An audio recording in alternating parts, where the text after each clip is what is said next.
गुरुजी से जाकर कहा, गुरुदेव आखिर कारण क्या है जो ये घंटा नहीं बजा है? हमने क्या यज्ञ ठीक नहीं करा? हमने क्या अनुष्ठान ठीक नहीं करा?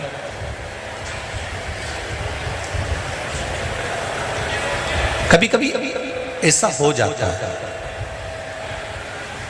आपने किसी को पशुपति व्रत के बारे में बताया, आपने किसी को कोई उपाय बताया कि तू ये कर ले, और उसने वो करा और उसका काम हो गया, और तुम वो उपाय 4 बार कर चुकी तो तुम्हारा काम नहीं हुआ। कभी कभी होता है ऐसा, ऐसा नहीं है कि नहीं होता। उसका कारण क्या होता है? मन में विश्वास की जागरूकता,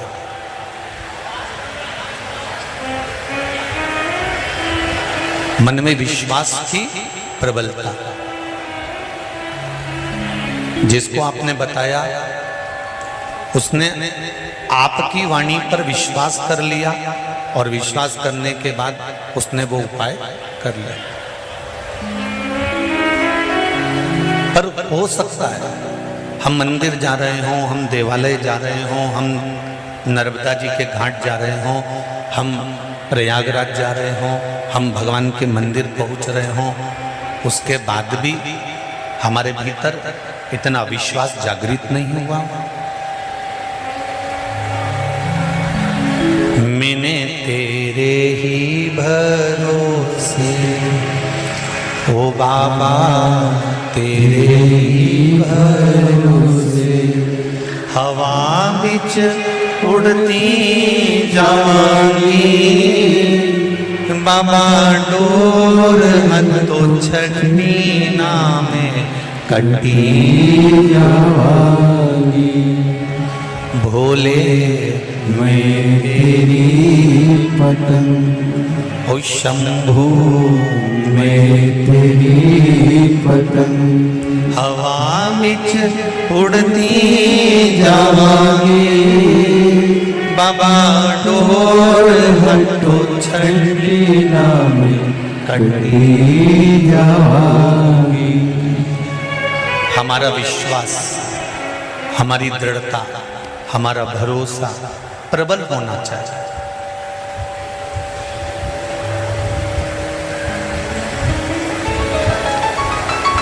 शिव महापुराण में आप भीड़ बढ़ाने के लिए कभी मत जाना, और हम तो आपके भी हाथ जोड़े, जरूरी नहीं है कि तुम भीड़ बढ़ाओ।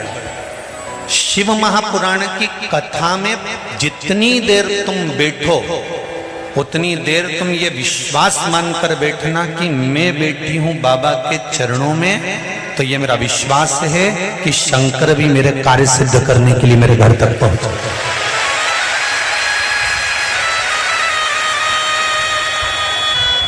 दिखावा करने की जरूरत नहीं है बाबा देवाधिदेव महादेव की कथा में।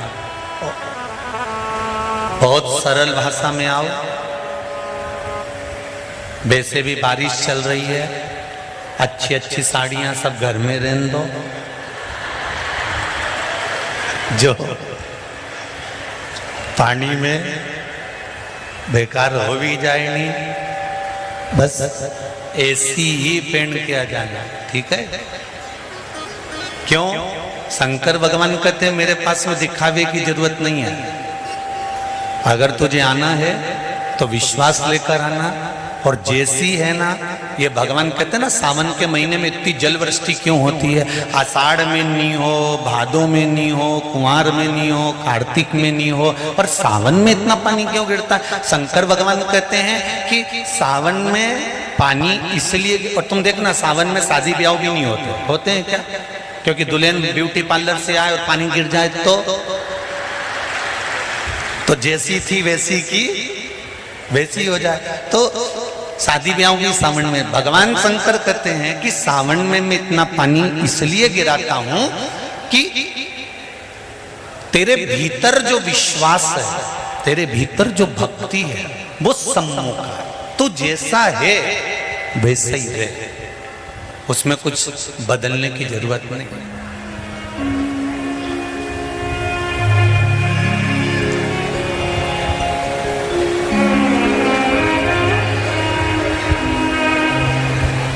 हम बहुत सारा चंदन लगा लें, माला वाला पहन लें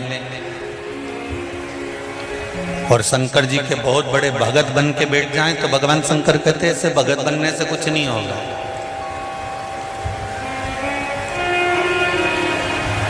शंकर भगवान की कथा कहती है, तू तेरे घर से निकल कर आ, विश्वास लेकर चल, एक लोटा जल तेरे घर से जब तू लेकर चले तो ये विश्वास लेकर चलना कि मेरे घर की पूरी टेंशन, पूरी चिंता, पूरी समस्या, पूरा दुख मैं बाबा को समर्पित करने के लिए जा रही हूं, उसका है तो उसको देने के लिए जा रही हूं।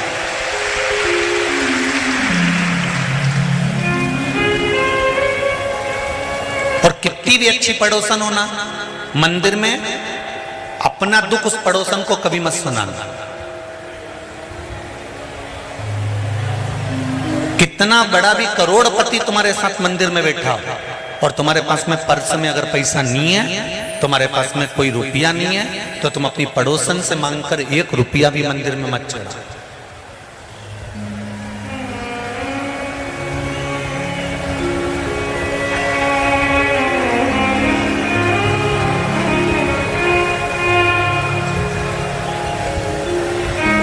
भगवान के दरवाजे पर जाओ और पड़ोसन से 10 रुपए मांगकर आरती में चढ़ाओ या भगवान की गुल्लक में चढ़ाओ या भगवान के और तुम पड़ोसन से कह रहे हो काकी जी अचार कैसे डालते हैं, तो सास को बुरा नहीं लगेगा कि मैं घर में बैठी हूं तो मुझसे तो पूछ कि अचार कैसे डालते हैं, मेरे हाथ का अचार तो पूरे मोहल्ले के लोग खाते हैं और तू पड़ोसन से पूछ रही, तो ये सास का अपमान है। भगवान के मंदिर में बैठकर अगर पड़ोसन से मांग कर हम भगवान को 1 रुपए भी देते हैं तो इसमें भगवान का अपमान होता है। हमें क्या करना चाहिए, पड़ोसन से मांगने की जगह भोलेनाथ जी से कहना चाहिए कि तू मेरी झोली इतनी भरना कि मैं दोनों हाथों से तेरे मंदिर में देकर चल, मुझे मांगने की जरूरत नहीं पड़े। जब खेड़ापति सरकार समिति और लक्ष्य संस्था दोनों सीहोर आई कथा लेने के लिए, तो हमने पूछा कथा कौन करवा रहा, तो कहा खेड़ापति सरकार और लक्ष्य संस्था करा रही है। हमने कहा जब खेड़ापति सरकार और लक्ष्य संस्था करा रही है तो ये निश्चित है कि खेड़ापति सरकार ही कथा कराने वाले हैं और लक्ष्य संस्था ही कथा कराने वाले हैं। कल जब हम आए इंदौर में तो जीतू पटवारी जी के पिताजी श्री रमेश चंद्र जी पटवारी जी के घर पहुंचे। हम जीतू पटवारी जी का घर नहीं बोलेंगे, हम श्री रमेश चंद्र जी पटवारी जी का घर बोलेंगे कि माँ बाप जब तक बैठे हैं सब कुछ उनका है। तो हम पहुंचे तो हमने कहा कि बड़ी कृपा हुई है जो बाबा ने कथा कराई है। तो श्री रमेश जी कहते हैं पटवारी साहब कि गुरुजी ये तो महाकाल राजा की और खेड़पति सरकार की करुणा 70 वर्षीय है जो इस क्षेत्र में कथा का आयोजन हो रहा है। ये कथा किसी एक की नहीं है, ये कथा किसी एक व्यक्ति की नहीं है, ये कथा आप सबकी है और आपके विश्वास की है। इसलिए श्रावण के महीने में शंकर भगवान खुद इस शिव महापुराण को लेकर यहाँ पधारे, किसी एक के बस का नहीं है।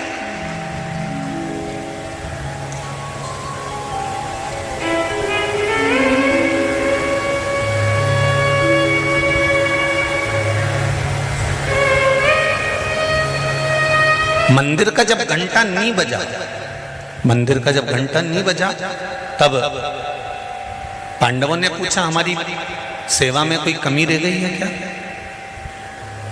हमारी सेवा में कोई कमी है।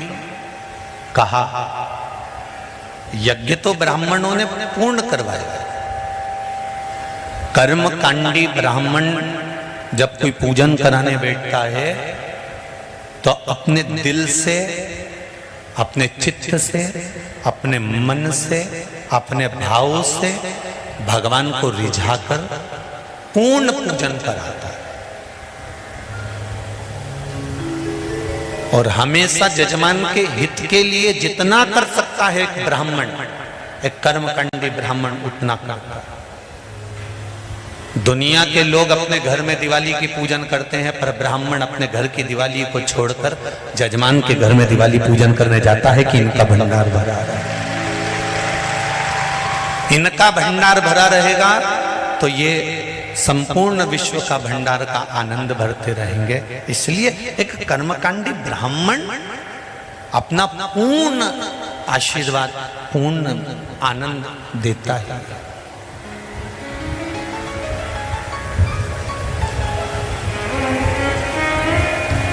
महाराज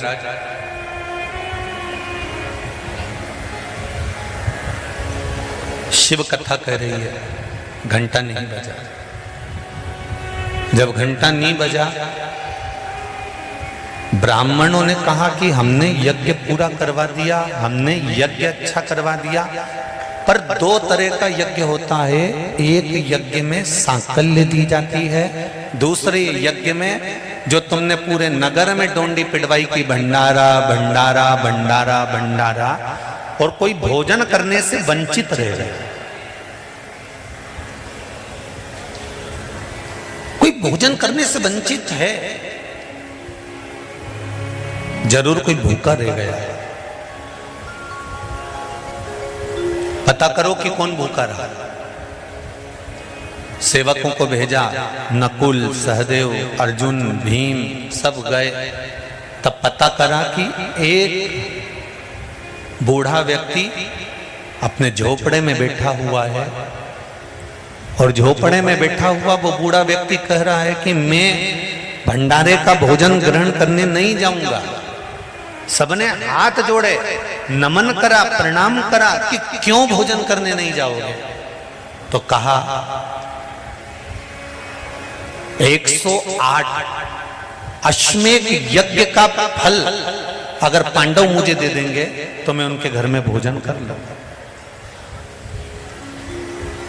एकादशी का फल आपने किसी को दे दिया, तो एकादशी का फल आप कब दोगे? जब आपने 15 एकादशी कर रखी होगी, 50 एकादशी कर रखी होगी, 20 एकादशी कर रखी होगी, तब तो कोई फल आप दोगे। आपके पास में अगर 10 रुपए हैं तो आप किसी को 2 रुपए दे पाओगे। अब पांडवों ने तो इतने यज्ञ कभी करे ही नहीं थे, तो वो 108 अश्वमेध यज्ञ का फल कैसे दे देते? द्रौपदी के पास में युधिष्ठिर बैठे हुए थे और पांडवों ने आकर कह दिया कि 108 अश्वमेध यज्ञ का फल चाहिए।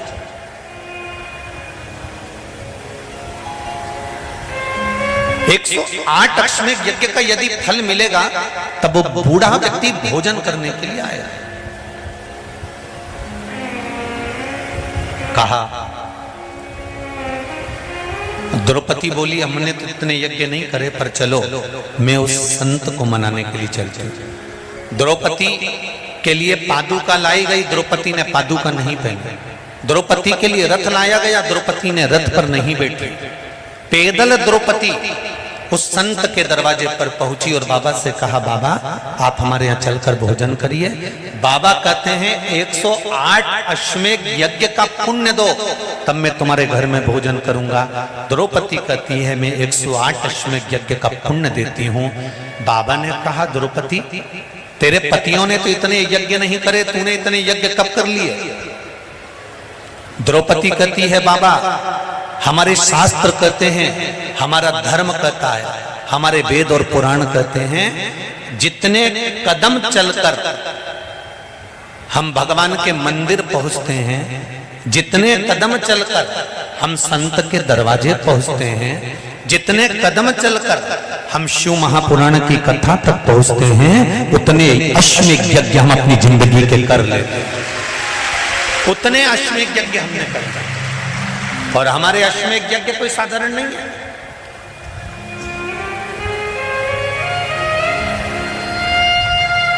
आपके दरवाजे पर आते आते हमारे इतने अश्वमेध यज्ञ हो गए, उसमें से हम आपको 108 दे देते। संत ने पुण्य लिया और संत चल दिए भोजन करने के लिए, और मंदिर का घंटा बज गया।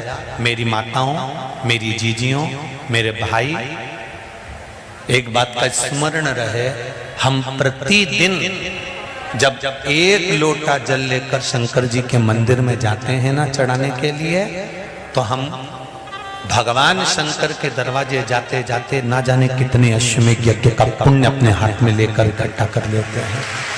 ना जाने कितना पुण्य, ना जाने कितना आनंद हम वो अश्वमेध यज्ञ का इकट्ठा कर लेते हैं। इसलिए कहते हैं सारी समस्या का हल, जरा जम के बोलो, एक लोटा। पर सावन के महीने में एक लोटा नहीं, कितने? 2 लोटा जल, दोनों हाथ से डलना चाहिए और बाबा से अपने दिल की बात कहना चाहिए। बाबा से दिल का भाव, मैंने तेरे ही भरोसे, ओ बाबा तेरे ही भरोसे, हवा बिच उड़ती जावांगी, बाबा डोर हटो छड़ी नाम कटी जावांगी। बाबा मैंने तेरे भरोसे पर ये सब कर्म किया, इसलिए कहते हैं जब तक जिंदगी है, जब तक जीवन है, जब तक मनुष्य का शरीर है, भगवान के दरवाजे पर जाते रहो।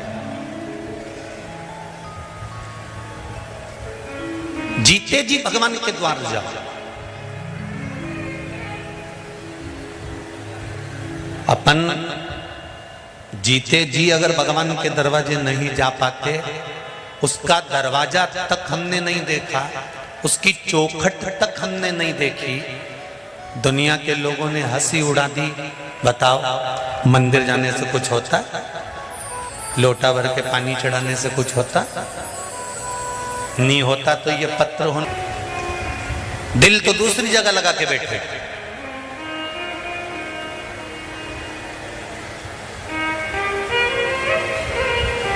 संसार के लोगों को दिल दोगे ना, तो रात को 8 बजे से लेकर रात को 1 बजे तक बात करना पड़ेगा। बोलो सही है कि गलत है? जब तक नेट खत्म नहीं हो जाए। और परमात्मा को अगर दिल दिया है, तो तुलसीदास जी लिखते हैं, आदि में पुनि, एक क्षण भी हमने अगर हमारे भोलेनाथ को दिया है, तो निश्चित है मेरा शंभू, मेरा शंकर तुम्हारे दुख की घड़ी में हर पल तुम्हारे सामने खड़ा मिलेगा। हर पल, हर क्षण, हर समय।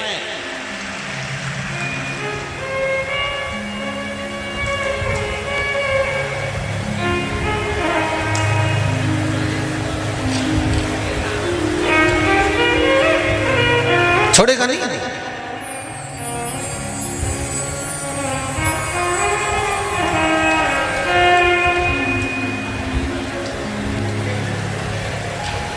महाराज